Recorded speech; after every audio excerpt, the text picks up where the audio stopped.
So, I've been on a journey of sorts. It's a journey of self-discovery. I knew I was going to open it up with something corny. Yeah, that was corny. I very strongly believe that I have ADHD. It took me a while to come to that conclusion, and I was always in denial, or I never even really thought about it very much because I've always been a person who used the statement, I have reverse ADHD. And the reason why I said that was because growing up in school, one of my best friends, when I was in the 6th grade, named John, he had ADHD, and I think every day right before we went to lunch, he would have to go to the office and he would have to take his Ritalin.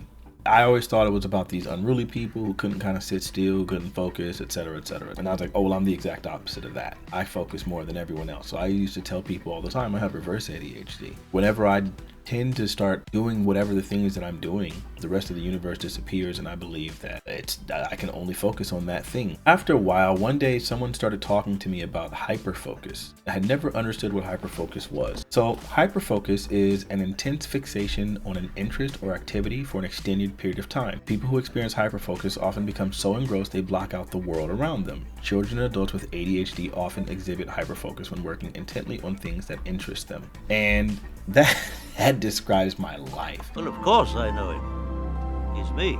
All of the people who are close to me, who know me, any of the friends that I've had over the years, they know this about me. Most of the time, I'm not really interested in most things, but whatever I'm interested in, that's the only thing that matters to me. So if today it happens to be, I don't know, fighting games, then it might be that for like a month or two or something, where that's all I talk about. Hi, would you like to talk to me about dinosaurs? No. Okay, thank you. And then maybe it might be World of Warcraft for a little bit. And then maybe it might be chess for a little bit. Then it's the Rubik's Cube. And it just moves from thing to thing to thing. And for so many years it was Beat Mania. For a while it was Dance Dance Revolution. I just tend to fixate on whatever it is that I'm doing. I've always looked at it like a superpower. And it served me in a way because I look at myself as a musician. For those of you who know that I play the piano, you know that I do it for a living. I do it at an expert level. What most people might not know is that I was self-taught. I never got lessons. I never was like pushed to learn the piano by everyone around me. It was me. I just decided to learn it. It was something I had a natural proclivity to. I've told the story about how I developed the ability, but I just wanted to do it. And I remember there were times as a young kid where it was all I could think about. It's still one of the things that I think about the most, for sure. Music is always playing in my head. There was points in time where I would get up, touch that piano, and then I would sit on it hours. 6 hours, 7 hours, 8 hours during like a summer vacation time. Just didn't want to do anything else. That hyper focus always served me because now I'm a professional pianist.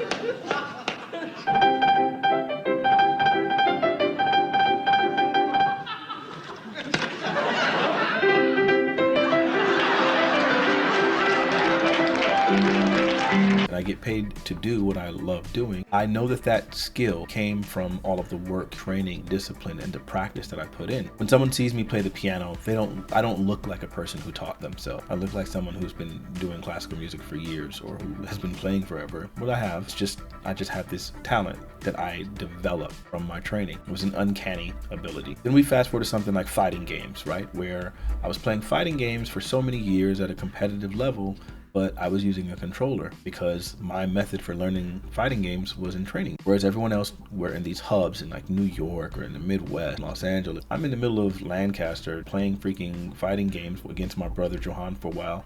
And then once training mode came out, I'm just doing training mode. So having developed this skill, becoming a training monster, when I start competing in tournaments and things, I am beating people that have been in the scene and they don't know who I am. I've told my fighting game story enough. You guys have seen that. The point is, the reason why I was so good at executing, the reason why nerves didn't seem to impact me as much is because I put so much time in training mode that it didn't matter who I was fighting because the training mode thing is objective. If I get this hit, the combo is the same combo every time. So this trend continued in Marvel vs. Capcom 3, where you would see me playing matches. If I dropped a combo, because when I got into League of Legends stuff, I stopped training and things, people were saying, oh, that's a very rare drop for Fanatiq. Because in vanilla, I wasn't really dropping much because it was really accurate. Because I did training mode, I didn't have people to play. Knives would come up on the weekends and we'd play games, but aside from him, it was just me in training. And I could do it for hours. I remember one day waking up and saying, I want to learn the ROM, and I hadn't learned it yet. So I said, I'm going to spend all day ROMing. And I did nothing but the ROM for 8 hours that day. I did like 4 hours, 4.5, maybe 5 hours. And then I watched an episode of Entourage, and then I went back to training and did another 4 hours. That's what I did that day. Like, I'm just going to learn this. You can just hang outside in the sun all day tossing a ball around, or you can sit at your computer and do something that matters. to where I felt like I couldn't drop it. So hyperfocus has served me in a lot of ways. When it came to scholastics, once I got a book and I was reading that book, I was engrossed. I wasn't distracted. It just felt like the world opened up in that book, and I'm just reading and I'm taking in the information. So I never studied things like that because it didn't make sense to me. I said all that to say, despite having like this natural proclivity for like learning and this like affection towards learning and all of these things, I had zero discipline. I started learning about executive dysfunction and what that means. Executive dysfunction is used to describe faults or weaknesses in the cognitive process that organizes thoughts and activities, prioritizes tasks, manages time efficiently, and makes decisions. So when I start thinking about like organization is already just that's not my thing. Like it just is not. What is this? Keep your station clear. I like an organized mess. I can function very well with an organized mess, but maintaining organization is very, very difficult for me. Always has been. And so I remember how difficult it was for me to like remember things and like manage tasks and things like that. So for instance, I never competed in any sports growing up because I remember, for example, I wanted to do cross country, and to do that, I needed to get the permission slip signed by my parents. I was never going to remember to do that, and so I never did. I never turned in the permission slip, so I never got that. I never got to do it. Sex education came around, and I needed to be able to turn that permission slip in. I never turned it in, so I never did sex education. I remember in the 3rd grade, I had homework to do, and I never ever did the homework. But the way that the homework worked, she wasn't grading the homework. She just wanted to know that you did it. You got like some points for that, but the majority of your points came from actual classwork and tests. So I just learned how to write my mother's signature, and I just did it every single day. And I just wrote her signature, so I didn't have to do homework. The 1st grade where I remember being particularly productive, excelling like I should, was in the 6th grade. I never did homework in the 5th grade. I was always just, whatever, just slacking off and stuff. And when I got into the 6th grade, I had this teacher named Mrs. Updahl. And on our very first day of school, she gave us homework. The very next day, some of us didn't do our homework. And so then she made us all line up by the phone and then individually call our parents and tell them that we didn't do our homework. I've got my eye on you, Jay Quellen. So of course I get on the phone, I call my mom and tell her, Mom, I didn't do my homework last night. She says, well, why didn't you do it? I say, I just forgot. She said, okay, let me find out you forgot again and I'll see about you. I'm watching you. That was it. From that point on, I did my homework every week in that class, except for there was a current event that we needed to do every week where we had to go read like a news article, and I never did. The reason why it was so easy to manage the work in her class is because she would give you the word, like the words that we would have like 10 spelling words. And so I already knew how to spell all the words, but then we had to make a sentence with the words, and then we had to write each word 3 times each. And we just there was all of these things that we had to do with these 10 words, and that was like 5 of the homework assignments. So on Monday when I got that, I would do it, knock it out, and then I would just be done with my homework. So that was my way of managing it, because the idea of like doing it every day, I wasn't going to. There was just no way. But I already did something today. I remember my 5th grade teacher one day, and this is so crazy. I'll never forget it. I did my homework one day in the 5th grade. It was like such a big deal. I remember I was so excited. I finally did my homework because I always wanted to. I just never could get myself to do it. But this particular day, I did it. And so when we get into class and the next morning, I realized, oh, I forgot it at home. I go to the teacher and I'm like, Mrs. Adolph, I promise you, I did the homework this time. I actually did the homework. Like I did it, but I forgot it at my house. If you give me the assignment right now, I will get it, and I won't miss a single one because I know the answers. I will get them all right now, and I'll do it in less than a minute. And she says, okay, gets the paper out, hands it to me, just get to work, do all the answers, 100%. And then she goes, well, I'm going to give you a C since you didn't bring it in. I just could not remember. First off, I wouldn't remember to do it, or I wouldn't have the discipline to do it. And then when I did actually do it, I didn't remember to bring it in. It was always a problem. Fast forward 7th and 8th grade, I didn't do 7th and 8th grade. That's a whole nother story. My point being, so I'm living my whole life in this way and not understanding what that is. And so when I start getting into League of Legends and we start talking about there's 50 million active League of Legends players, and Zed is one of the like top 10 most popular characters in the game, and I have more ranked Zed games than anyone else in the world on that character, like almost 2 times over during some of these seasons, because once I start playing League of Legends, the rest of the world doesn't exist. Remember in the pop-off, the part where I was talking about like, I don't even leave my house, I don't go to the movies with my family, so on and so forth? The sad part, yeah, that was true. because once I would be playing the game, that was it. I remember one time doing a jigsaw puzzle with my family, my mom and my dad. They would always get these like jigsaw puzzles together, and we'd be all doing them as a family. And I remember one time we were supposed to go catch a movie, and we started on that puzzle. And then my mom got up. She was like, "All right, I'm gonna start getting ready." I'm like, "Okay." Still working at the puzzle. She go into the door. She was like, "Lauren, are you coming?" I'm like, yeah, no, I'm not gonna make this one, Mom." He's like, "Okay." And Johan said, "Yeah, she doesn't know you very well." And it was just that he knows that once I started doing that puzzle, there was no way I was leaving. It didn't matter. I wanted to watch the movie, but the puzzle was right here. It's right in front of me. I used to say I was addicted, but it wasn't that I was addicted. It's just that once I'm into the thing, I'm into the thing, and I don't want to do anything else. I'm focused, and that's all I want to do. So learning this, I think it gave me such an awareness, because all of these things that I was like, that were just toxic things that I was doing that I didn't recognize were product of ADHD. I could not check my mail to save my life. I couldn't. I had piles and piles and piles of mail, and I never, ever, ever would do it. And then email. I had messages from people, from YouTube comments and stuff, Twitch comments. I just couldn't check it. So my email was at 20,000, and my Ask Fanatiq email was at 6,800. I just couldn't do it, man. It's just so difficult. The menial task of going through, I gotta shred it. I gotta decide which ones are thrown in the trash. Oh, this one's sensitive, I need to shred. Oh, I gotta respond to this one. All that, I just couldn't do it. 1,527,503 prayer requests. I better manifest some coffee. I think about tickets. I had to pay my registration this year, and my registration was so crazy because I had 2 tickets on it that I had the money for. I could have paid them off, but of course I put it off, and now they're more, and then I'm still like just ignoring it. I'm gonna have to deal with it one day, and I just don't. And so then they just put it into my registration. So my registration ended up being almost double what it was supposed to be, because now I gotta pay off these tickets. There's days where I wake up and I know I'm supposed to stream right now. I should be streaming. I got some subscribers, and I know they want to see me play, and I should do it, and then I just don't. It's just a problem. And so what I started recognizing is so many of my friends had ADHD.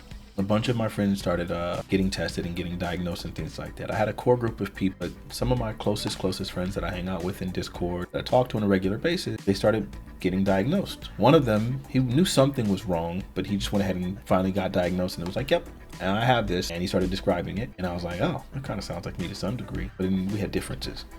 Then one of my second closest friend, he got it. And the third, then I'm sure he won't mind, Knives got diagnosed.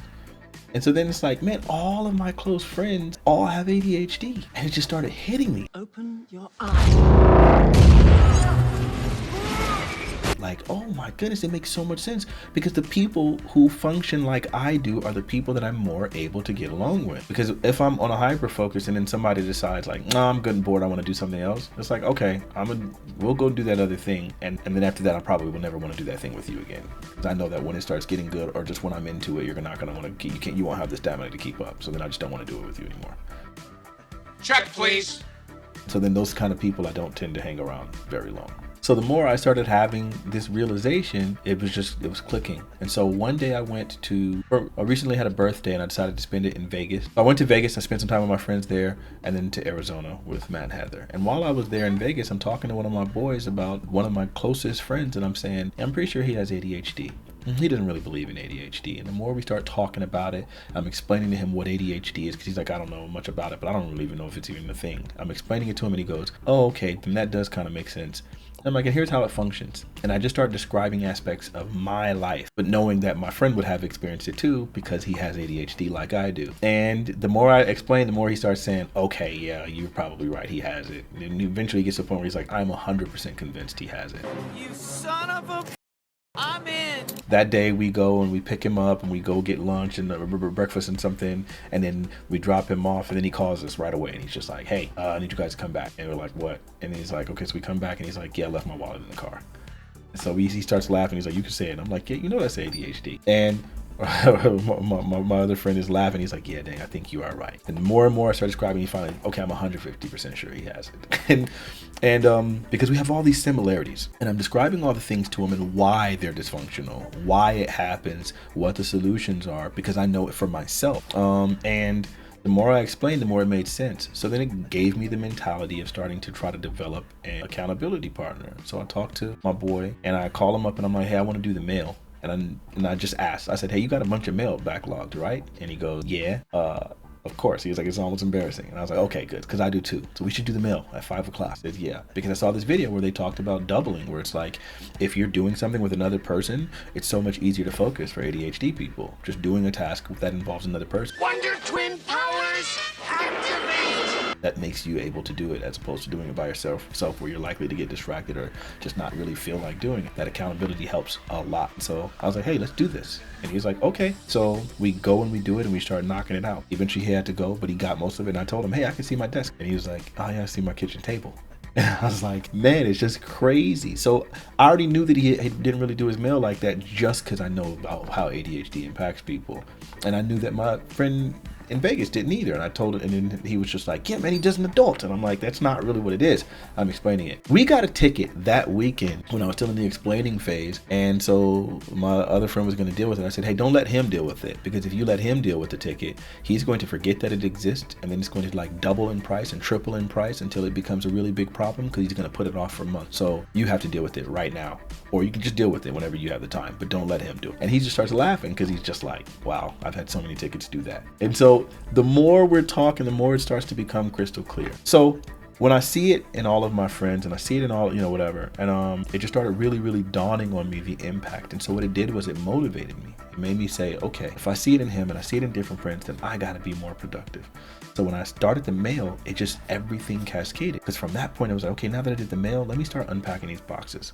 I've lived in this place where I'm living for 4 years. I still have boxes from my previous place that I've never unpacked, of like toiletries. I found like lotion and body soap and unused loofahs and toothpaste packs and just all of these things that I've just never even opened. Some of them. I found a microdermabrasion set, just all of this stuff. And it's like, man, I never unpacked any of it. I've replaced these things. I bought brand new like lotion and all these things. And it's just like, I had this box here that I just never cleaned. That I never like sorted out, that came from underneath my bathroom sink at my previous residence. So it's just like, I started going through that, and I had like an electronics bag, and I went through that. Then I had like a bag of cords, threw away the ones that, and I'm just doing all of these things. And I get to my email and I knock all my emails down. Like my Ask Fanatiq email is now at like 200, and the other one is like 6,000 from like 20,000, right? And it's just like, okay, so I do that. Then I'm like checking my messages. I'm getting rid of some of these like subscriptions that I don't need. I'm just doing all of this like productive stuff. And I realized, man, it's just a matter of when I wake up, the first thing I have to do is be productive, and it fixes it. Now, I haven't been diagnosed yet, but I feel extremely confident. My sister was linking me videos about ADHD because she genuinely believes she has it, and it made so much sense, because we used to just call her lazy when we were kids, like, oh, she's just lazy. She would do stuff like she'd be playing her game or reading her book or whatever she's doing, and she would be downstairs, pretty close to the kitchen, and then she would call me from my room to come downstairs to get her a cup of water when she could just get up and get it. I can make that real blood, you little punk. What did you say? What I meant to say was oodly doodly. We'll change that attitudely. And it's like, it's not just lazy. At the time we thought it was, but it's deeper than that. And so once I started looking and seeing how many of my siblings and people had ADHD around me, then it was like, I had to Google. There's no way. Because my mother, I just had a conversation with her. I was like, I'm pretty sure you had it. And she was just like, oh, I know I did. My mother has 2 master's degrees, and she said, yeah, I never read any of the textbook. I would just pay attention in the class when they were speaking and make notes and things like that. But yeah, I did. I went and got both of my master's degrees without reading any textbook. And she was like, I just would kind of look at maybe Cliff Notes because she just didn't have the discipline to read, I guess. I don't know. Will host annual annual meeting of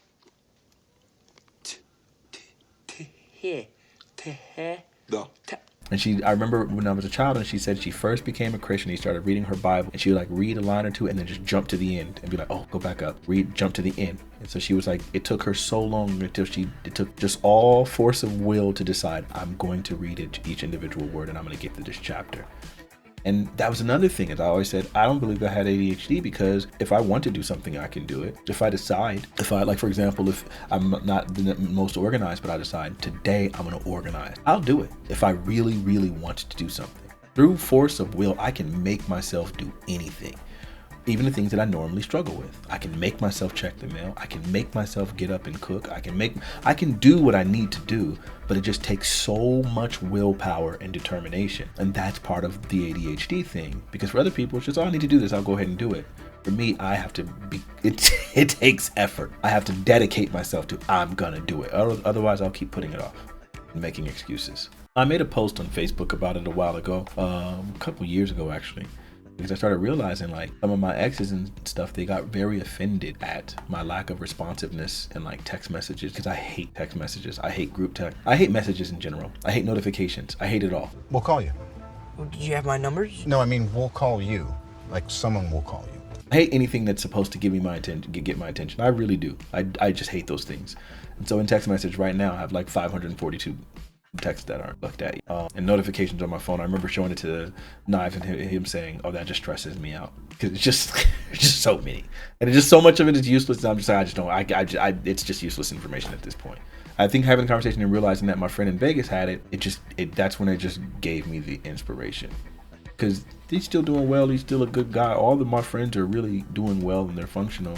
But I just realized how much all of these things made sense. I just got off the phone with a longtime friend of mine since we were young teenagers. I won't say his name because people like to go ham over this dude. Y'all are obsessed. I explained to him, hey, I'm pretty sure you have ADHD. And he's like, I never looked at that. I don't know what that is, etc., etc. So I started explaining it, and then he was just like, oh, you're describing me. And I was like, did you have this experience with Homer? And he's like, yeah, I did. I'm like, did you? And just more details and stuff. And he's just like, yeah. I'm like, yeah, it's probably what it is. And I think knowing is half the battle. G.I. Joe. You know, the more you know, then the more you can recognize where your shortcomings are going to be, start doing things against it.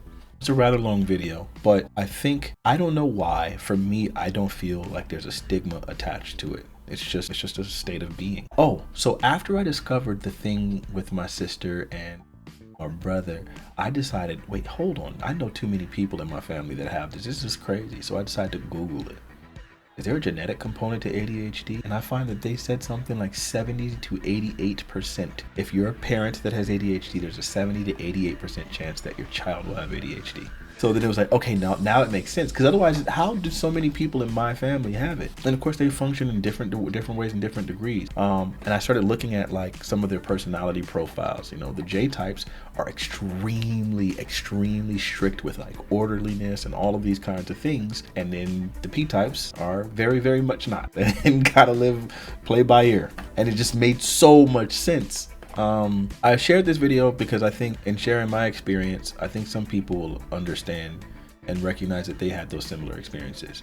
I started talking to Jeff like even about like, oh, me being late with my homework and stuff, and just being like, oh, waiting till the last week of class and then doing all the semester's work for that class in the last week of class, turning it all in, getting A's and being good. And he's like, oh yeah, that was me almost every year. He told me a story about one time when he did all the work because he was about to be in trouble, whatever, and he turned in all the work, great grades, and his teacher did it all and then glared at him like, nigga, you could have did this whole time. And I'm just like, bro, that's my life. Did we just become best friends? Yup. Do you want to go do karate in the garage? Yup.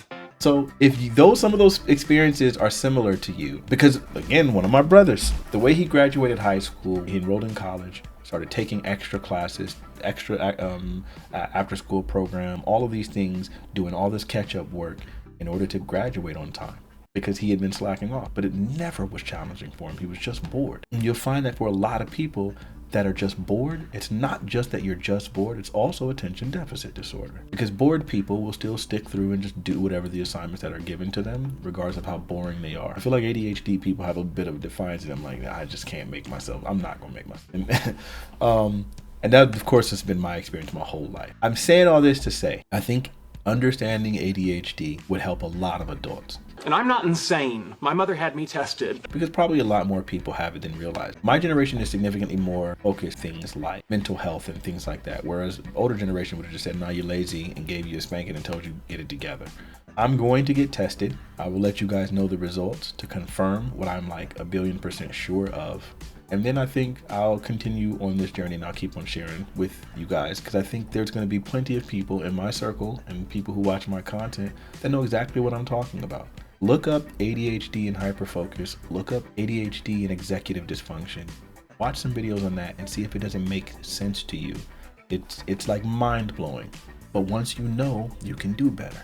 It doesn't need necessarily medicine. Sometimes like stopping to meditate. I remember when I played I Want to Be the Guy, I kept failing and failing and failing over and over again. And I remember at one point I was just like, I know the answer. It's okay. And I like paused and I like meditated for like 30 seconds and just meditated. And I was like, okay, now I got it. And then of course then I immediately passed. And then I talked to my boy inside. It's like, oh, I do that same thing. I didn't know that that was a thing. And I Google and they start talking about these are ways of like helping you when you're like with ADHD is to stop and focus and stop and meditate and pausing and those things and to get your attention for longer bursts of time and stuff. And again, these are just things that I've just done my whole life. I saw a video talk about piling.